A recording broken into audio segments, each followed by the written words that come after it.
We're going to talk about rationalism, constructivism, and psychology in a second, but in order to do this, I'm going to do something very irrational at this point. I'm going to go out on a hot summer day and talk to you outside where it's probably noisy because we'll be right next to an air conditioner.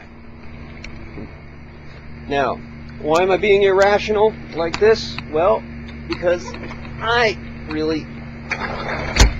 like being outside. It's not a rational choice I'm making or anything. I just love the outdoors. By now you might have guessed about all of the different actors there are in the international system. Of course, the most important actor and most commonly known is the state, but there's a lot of other actors as well, right? There's individuals, there are international organizations, there's multinational corporations, there's nations.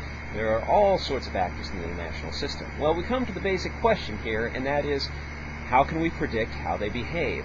Well, there are a lot of major theories that answer that question that we'll talk about later on in the course, things like realism or liberalism and so on. But there are a few basic approaches that I think might help you understand how theorists think about how actors behave in the international system. Here are three approaches to consider. The first is called rationalism, the second one is constructivism, and the third one is psychology. Now, what is rationalism? It basically means that people are going to try to, or actors, that is, are going to try to get the most they possibly can for the lowest possible costs. So if you think about it, actors have stable preferences, that is, they have certain goals in mind, certain things that they want to achieve, and they have a definite strategy for how to get there. The question is, which option are they going to choose based on where their self-interest is at?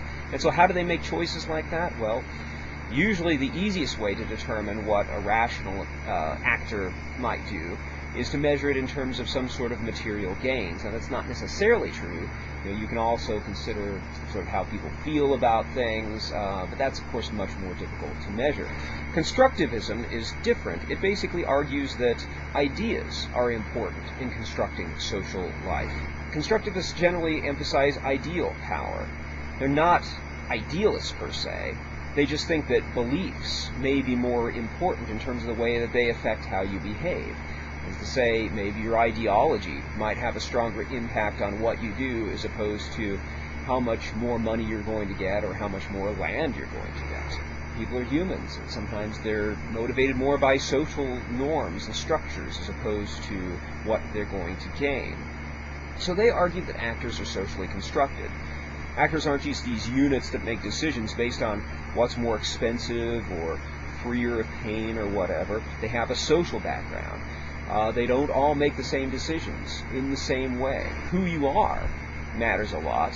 If you're a man or if you're a woman, if you come from one culture or another culture, based on your experience, based on how much power you have, all of these things might condition you to act in different ways based on an identity that we have. Actors often make decisions based on what they see as normal behavior, whether it's rational or not. Let's talk about psychology. It's more difficult to paraphrase psychology because there are so many different approaches to encompass this sort of psychological thing, but there are some things that I think we can make generalities about in terms of psychology.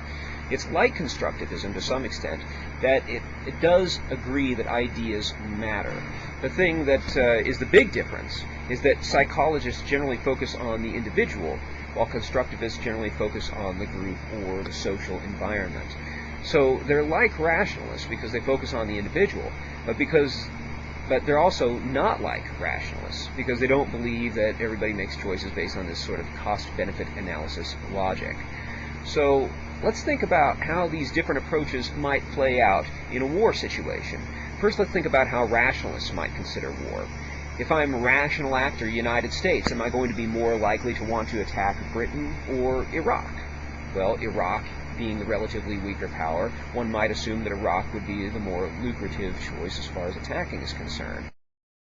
If the relative gain that one gets in terms of measurable power, and we're talking here in terms of maybe oil gain, maybe in terms of land, maybe in terms of political influence, in terms of gaining your goals, if all of these things indicate that we go to Iraq, then that's the choice. Then we invade Iraq. Hopefully this makes sense. Now, if you ask the same question of a constructivist and you say, okay, do you invade Britain or do you invade Iraq? Which one do you choose? Well, maybe we're more threatened by the little guy than the big guy, simply because they believe differently than we do, because they come from a different background, because we sort of have a different cultural framework. Some might argue it's because we don't like dictators, and Saddam Hussein is a dictator, Tony Blair is not. As a result, maybe we are more partial to siding with people who are more like us. We also might be concerned about international institutions. That is to say, if we break international law, if we do things that are potentially damaging to our reputation as a democratic country, if that's something that's important to our identity, then that might also restrict how we behave. Now, clearly, in the Iraq War, that wasn't a particularly important aspect of that decision, but perhaps the idea that Saddam Hussein was a dictator, perhaps the fact that he was not like us, perhaps that they're a different culture, are all factors that constructivists might argue could potentially be a cause of conflict in that case. Now, let's ask the same question of a psychologist. Who would be more likely to fight, Britain or Iraq? Well, probably oversimplifies matters to say this, but it might have something to do with what kind of personality George W. Bush has, what kind of personality Tony Blair has, or what kind of personality Saddam Hussein has. Maybe Bush feels like he needed to compensate for something that his father wasn't able to do as a president or something. Maybe he's worried about opinion polls, and so as a result of opinion polls, that gives him more impetus to get into Iraq, or more impetus when things go south, to get out of the conflict. Psychologists would probably argue, well, maybe there's an element of the rational to it, but it also has a lot to do with how they feel. And maybe they can't make perfect decisions. Maybe they don't have all the right information in front of them. People can only figure out so much given their limited capacity for thought. Maybe they can't make perfect decisions. In order to answer this question, you can be a rationalist, you can be a constructivist, or you can be a psychologist. And every one of these approaches offers a potentially different answer. It's also somewhat mutually exclusive. If you're making a decision based on the way you feel, you probably aren't necessarily making a decision necessarily on who you affiliate with more easily, or whether or not you're going to get more or less guns or bombs or bullets or money from the situation. So that's the basic difference. Think about these options as you read the material and as you start thinking about international relations, and think about whether or not you are more of a constructivist, a rationalist, or a psychologist in the way you think and you perceive things.